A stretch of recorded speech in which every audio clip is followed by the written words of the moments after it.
Hey everybody, my name is Guillermo Garcia from Santa Rosa Junior College. I'm an academic counselor here.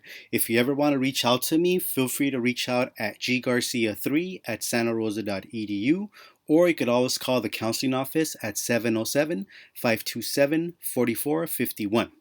So, the presentation today is about why you should consider attending college. So, there's a lot of reasons why a person should attend college. Not everybody is meant to go to college straight out of high school. Some of us are meant to have a little bit of life experience. But what I always tell students is if you're not ready yet, go out there and work and see what life is really like and consider all the bills you have to pay. But more importantly, at the very end, think about how much money you have at the very end to contribute to your family, to contribute to the lifestyle that you want. And then think about how potentially a college education could impact you. So, at the very beginning, I think one of the things that we need to do is appreciate the different cycles of life. That means the different stages of life and understanding that life, at least this one that you're in right now, isn't infinite. So, once we reach a certain age, I think things become a little bit more challenging. Can you go to college later on in life? You absolutely can. But I'm wondering if maybe if we take advantage of college sooner than later, we reap the benefits. So, this mask right here is a representation of the different stages of life. You see this across Mesoamerica, whether it would be with the Mexicans, with the Toltecs, Olmecas. Each culture had a different understanding of the different stages of life, but in general, they all viewed them with these three different aspects. The first one is the aspect of youth, right? You're young, you have the ability to accomplish as much as you want if you're willing to put in the effort. Now, yes, here in the United States, there may be some limitations if you're not a US citizen or a resident, but it does not mean you can't accomplish your goal. What it only means is it's going to make it a little bit more challenging, but we got to find the resources and the people that are available to help us accomplish our goals.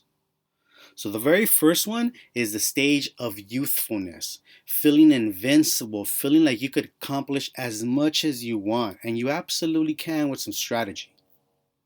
The middle image that's broken up in half is the stage of elderly wisdom, right? That's a stage where you reach where you have accomplished as much as you can in life, and there's still much more to accomplish, but then it's a different stage in your life. The third image with the eyes closed is the final stage of transition. And what that means is that once you get a little bit older in life and you start to kind of settle down a little bit, you really kind of start to reflect all the things that you've accomplished in life, right? And when you get to a certain stage where you're going to transition into something else, whatever it is that you believe in, you really kind of think about and contemplate everything that you've done and maybe things that you wish that you could have accomplished. So right now, while you're young, at that primal stage, it's really important to think about, well, what is it that I do want out of my life, regardless of what you think are the limitations. Now, here's a little bit more of a linear representation. We have from zero birth, stage of where you come out into this world, your first breath. Right now, one of the more biggest accomplishments is graduating from high school, maybe turning between 18 to 19 to 20 to 21 years of age, and you're feeling like you're becoming a young adult. At some point, when you reach the stages of like 40 or 50, you really start to kind of reflect on your 20s and 30s and where you are in your 40s. Now, depending on what you want in life, it could be a family, it could be a house, it could be travels. It maybe you're not really 100% sure. You haven't even thought about your 40s yet because you're just trying to survive and complete your teens, and it's completely understandable, right? I mean, who at 18 or 19 thinks about what they really want to accomplish when they're 40 or 50? I mean, it's pretty rare. However, I think in this country we don't talk about that enough, And I think at the stage where you're at right now, it's important to reflect, well, when I'm in my 40s, what is it that I'd like to have done?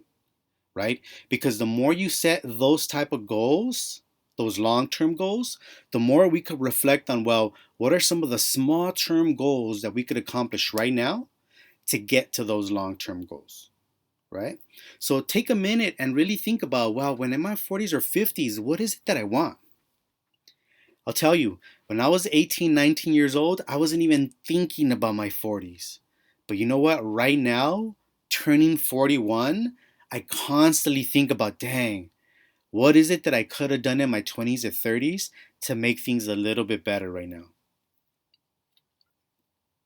Thankfully, I accomplished my education and I have a pretty stable lifestyle.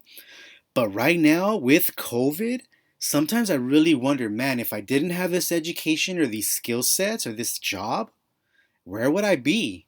I think COVID would have impacted me much more in my 40s if I didn't have my education of some form of training than it does now. And I don't even want to think about what it would be like if I had a child right now having a struggle trying to make ends meet and trying to survive and meet my children's expectations on top of the things that I'd like to have at 40, right? So just take that into consideration. Nobody knew COVID was going to happen, but it did. And it's impacting people. Right now, it's impacting you at a certain way. But imagine if you were in your 30s and 40s and had a family, how would it impact you, right? Just something to think about. Around your 60s, if all goes well, hopefully you'll be well retired before your 60s. But in general, on average, people usually retire in like their mid to late 60s. So around 60 years old, you really start to think about, all right, well, I only have a couple more years to work. Um, how much money do I really have to survive in this world? Because we know that life is really expensive. Can I stay in expensive Sonoma County, or am I gonna have to retire in a different state, right? Maybe for you in the future things will be different, but I think we need to just reflect on where we are right now, and understanding that there's something called inflation, right? So the cost of living of how it is right now, it's most likely going to be way different when you get into your 40s or 50s or 60s, and it'll most likely be expensive because when I was 18, things were way more affordable, and now things are way more expensive, and things seem to continuously increase in terms of pricing, right? By the time you're 70, and it seems like a long ways, and it really is, right? You have a whole lot of life to live. Again, I don't expect you to think about, dang, when I'm 70, what do I want to make sure I have? But, one day, if you're lucky and you do reach 70, you do kind of have to think about, well, dang, and at 70, do I want to be working? How do I strategize to get a little bit of money to make sure that I'm good when I'm 70? And if you're thinking about having a family, then you also make sure that you have to think about them as well, right? So something to kind of think about that I think as youth we don't think about as much because we feel invincible. We feel like we still have life ahead of us. Why think about it right now? For some of you, it may seem a little overwhelming thinking about this information, and I completely apologize. But at the same time, I really think while being young, it's important to think about it. Just to strategize a little bit. That's all. So, right now, while we're young, why should we think about college? Well, the number one reason is because this is the time to transform, right? This is the time to invest in your future career. So that way, you're in your mid 20s or 30s, you have already the career. You have enough funding to be able to buy the house, the car that you want. Yes, right now, straight out of high school, you could probably go out there and make $22 an hour. And it may seem like a lot of money right now, especially if you're not paying rent or you're only paying a small portion. But what I'm talking about is increasing your wealth to be able to buy an actual house while you're young, increasing your wealth to be able to give your family the lifestyle that they would like to live. And when I say your family, I say your children or the lack thereof, maybe your pets, but really, we're really talking about your familia, your parents, right? Your grandparents, maybe some cousins that live in a different country that didn't have the opportunities that we have here in this country. So you all do have the ability to transform the lifestyle and have the career that you want. But I think it's important to really ask yourself, do you have the ganas, the desire to commit to this education? So, how do we get this career? Some of us have an idea, a specific idea of what we want to accomplish. Some of us, we're still kind of exploring, and that's perfectly fine. How do we expect you to know exactly the career that you want to accomplish when we haven't even given you the opportunity to explore yet? And there's so many opportunities out there. You need to give yourself that opportunity. So, the very first way that we're going to figure out what type of career we want to pursue is exploring your general interests. Each one of us love to do certain things. We have certain passions. I love music, I love mountain biking, I love snowboarding, and I love to communicate with people. Within all of that, there's different careers. What are they? We have to explore those, right? So, by you generating a list, just write down a couple things that you like. I like to work with people. I like to work outdoors. I don't want to work in front of a computer all day. I don't want to work in front of people all day, right? Those are key things that we need to develop and learn about who you are as a person so we could see what careers would be best suited for your needs. So that's one thing to really kind of keep in mind is write down a list or really start to think about the things that you enjoy in life and then come meet with an academic counselor so we could figure out the type of majors that would be good for you to open up access to those careers. Okay? And please believe through your major, we could open up career access. Next thing to think about are what are your values? Is family and helping your community more important than money? Or is money more important than the community? There's no right or wrong answer. It could be a combination of both. One might have a little bit more leverage over the other, but it is something to kind of think about, right? Because if you want to help out your community, I mean, it's going to be very challenging for you to become a multi-millionaire by being in the social services agency unless you really start and establish something on your own, right? Um, However, on the other hand, maybe you're an entrepreneur and it's a combination of maybe building your own wealth, your own company that is helping out your community as well.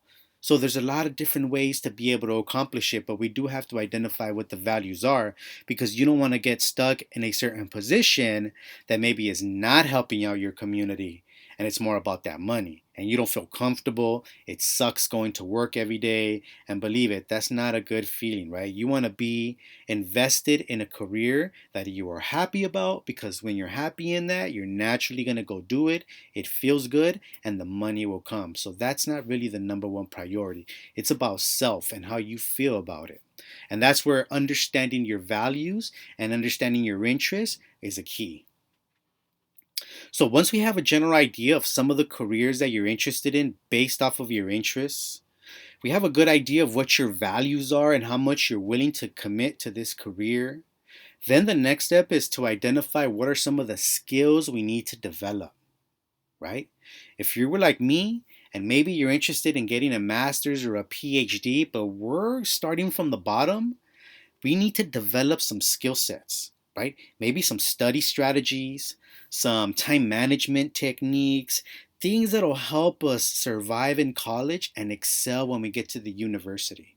So, if for some reason your math or your English is not the strongest right now, don't worry. I started from the bottom, but I knew that my values was to complete my education and I was willing to invest the time that was necessary. So for me, it took me 4 years before I got out of my community college. Some people would have quit, but I didn't want to quit because I understood my values and I understood that this education was going to lead to a rewarding career. So, yeah, for me, it took 4 years because I had to develop my math and English skills. For you, it could take less. It all depends. But the more you come in and meet with an academic counselor, the better we'll be able to develop the strategy. So once we have a good idea of what skill sets we need to develop, the next step is also to identify what's the education that's required to accomplish your goal. So for example, if you want to be a nurse, there's certain set of classes that you need to take to accomplish that and actually become a nurse. If you want to be a social worker, there's certain classes we have to take. Maybe you want to be a physical therapist because you love soccer, then there are certain classes we need to take to get to that. And we'll help you. As an academic counselor, I'd be more than happy to help you. If it's not me, we have other people that can help you. But that's just kind of a general idea of what we need to talk about to help you get to the goal that you're interested in. Like I mentioned, not everybody needs to go to a university to be successful. Sometimes some of us with a certificate is more than enough. So a certificate could be 4 to 5 months, it could be 1 to 2 years. I think it's going to really depend on how many classes you take every semester. But just know, after high school comes a certificate, okay? Classes that are specific for your goal. After the certificate comes an associate's degree, something that requires classes specific for your goal, but they also require general education, math, English, science, writing, etc. Which one's better? It doesn't really work that way. I think the way it works is which one is going to give you the skills that you need to be able to compete for that specific position. That's something to absolutely think about. Some jobs may require an associate's degree, so you can't compete with just a certificate. However, some of them may be open to high school diplomas, certificates, and associate's degrees, and then it'll depend on how you shine during the interview. We could go from Santa Rosa Junior College and we could help you get a bachelor's degree at a university like Sonoma State, San Francisco, Berkeley. I could absolutely do that. Okay? How long it's going to take is going to depend on you. But in general, it takes about 2 to 3 years, most likely 3, to get from Santa Rosa to a university. If you want to open up your doors a little bit more, and when I say open up your doors, it basically means being able to apply for positions that require more than an associate's or a bachelor's degree. Obviously, those positions may have a little more responsibility, but also they're going to have more pay. So if you want to get a master's degree, that's after you get your bachelor's. So for example, if you want to be a counselor, I had to go get my master's degree. If you want to be a social worker, you got to go get that master's. If maybe you want to have a business and a master's in business administration, then we would go get our MBA, so it'd be after your bachelor's degree. To identify what you need to come in and speak with a counselor, okay? So that way we could figure out what type of education you need. And you could come in with a series of ideas. Today you could tell me you want to be a mechanic. Tomorrow you want to tell me you want to be a doctor. The next day you have no clue, and it's perfectly fine. The more we talk about it, the better.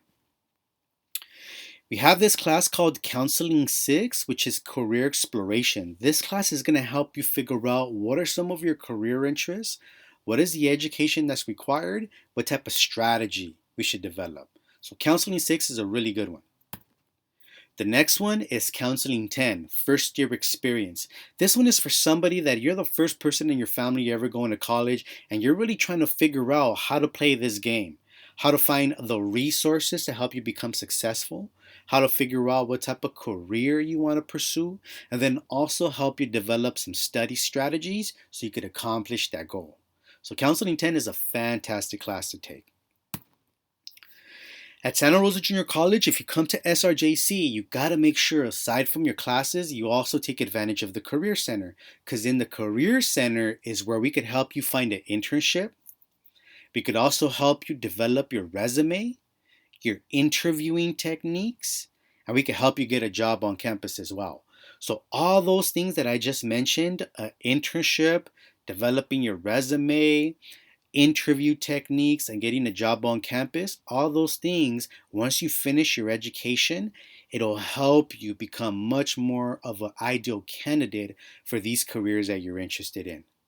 If you just go get your degree, but you don't really prepare afterwards, you got to ask yourself, how are you going to compete with all the other people that want that job that did prepare? Another reason that you should consider going and getting your degree is because of this. And this is understanding the system that you live in. I think sometimes we don't fully understand the system that we live in, and we fail to realize that there's something called a living wage. And what that means is making enough money to survive in the area that you live in. Right now in Sonoma County is extremely expensive, and there's a lot of people that are either leaving Sonoma County or they're living in one apartment or one house with a whole bunch of families, right? I know because I had to do it in Los Angeles. And what that basically means is that my family wasn't making enough money to be able to at least afford the basic necessities like an apartment, food, a car, housing, right? Etc., etc. And believe it, you may not necessarily think that this is going to impact you right now, but it absolutely does impact you in the future. So let's see if we could play this video just to give you an idea of what's really happening right now in California. Tonight, they're the images alarming Californians. In LA, the homeless on places like the Hollywood Walk of Fame and along the iconic Venice Boardwalk. Any and everywhere you go, in and out of stores, homeless, homeless, homeless. What was once largely confined to the city's notorious Skid Row can now be seen all across Los Angeles. Hundreds of homeless encampments have sprung up, including this one in the shadow of City Hall. It's just like, like the world's just caving in on you. This is our room. Thomas Aliman lost his home when he lost his job. He moved into his car with his 2 kids. I ended up coming up with a game. I know this is hard. I would tell my children that we were going camping. They were like, Dad, we're going camping again? And I would say, yeah. Just because I didn't want them to feel what I felt, sleep in the car with my children. The family now lives in this shelter, while many homeless struggle with substance abuse and mental illness. For Thomas and many others, it's purely economic. They can't afford the rent. Can you show me where you live? Sure. We met 65-year-old Valentina Early at her tent. Did you ever, in your wildest dreams, imagine that you could end up living on the streets? Never. In LA, homeless is... All right, folks. So why did I show you this video? And some of you may be even saying, wow, Guillermo, that's really triggering, man. Why'd you do that? Well, unfortunately, folks, this is the reality. This is the reality that we live in. And like the person at the very end said, right, they never thought they would end up homeless, but it happens. We don't know their lifestyle. They may have a bachelor's degree. They may be very, very intelligent, but through the unfortunate economic circumstances that happen in this country, it affects people. And it affects everybody, folks, okay? So, check this out.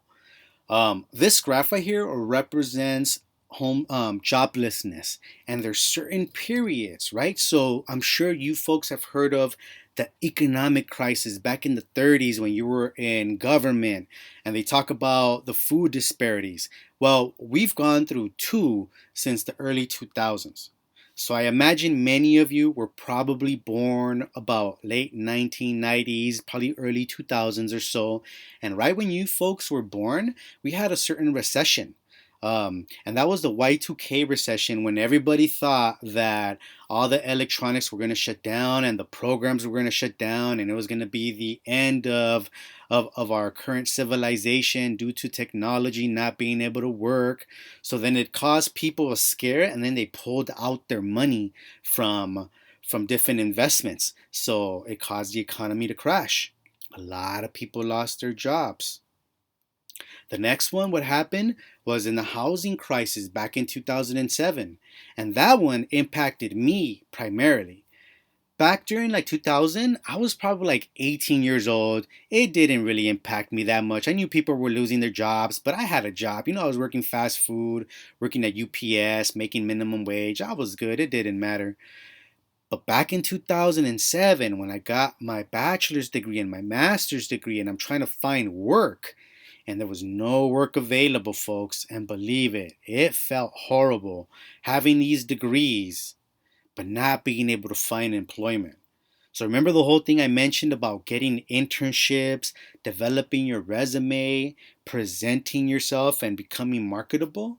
I feel like if I would have took that advice when I was younger, I probably would have been able to get a job much sooner. Matter of fact, it is really a career because it's not really a job. A job is something you have to do. A career is something that you develop through time. So developing my career ahead of time would have been much more worth it. At that point, what happened was people were giving loans to people that were buying houses, and then at the very end, they weren't able to afford the cost of those interest rates for those loans. So it caused the economy to tank, and then people started losing their jobs. So as you can see, this thing is like a wave. Every so often, we have good peaks, and then we have low peaks, low valleys, right? Where there's a ton of losses of jobs, people are struggling to make ends meet. And look at where we're at right now. Through COVID 19, you folks are feeling it just the way I felt it when I was 18 years old. It affects us, but it doesn't impact us as much yet because we're not in our mid 20s, we're not in our 30s, right? We don't have that family yet. So it's a little bit different, right? But believe it, when you get into your mid to late 20s and 30s and you have family and people you have to support, it feels overwhelming. So preparing ahead of time is the key, folks. Last but not least, and I keep re emphasizing this, and that is supporting the people you love. Okay? What that means is not forgetting the struggle that our families had to endure to get us to this country. So, if you were born in this country and your familia came from somewhere else, Mexico, Ecuador, El Salvador, like they did from my family, we always have to remember the history and the journey that they took so we can make sure that we understand our value here, be prideful of it, and understand that we could contribute back and pay back what our families did for us, right? Because our families, I'm sure, would love to be back in Mexico, would love to be back in El Salvador, but unfortunately, due to circumstances, they can't. So it's up to us as that next generation to put a foundation here, help them out when they get older, so then that way your next generation could do the same, hopefully, right? Um, so, folks, thank you very much for your time. Once again, my name is Guillermo Garcia. I hope you folks are doing well. Please shoot me out an email, ggarcia3 at santarosa.edu, or call me at 707-527-4551 and ask for Guillermo Garcia or Mr. G, and I'd be more than happy to sit down and just talk about some of the things that you really think you'd like to accomplish. We'll lay out a plan, we'll strategize, we'll talk about it, and then it'll be up to you to implement it. And I'd be more than happy to help you figure out how to do it. All right, folks, take care of yourself. Blessings.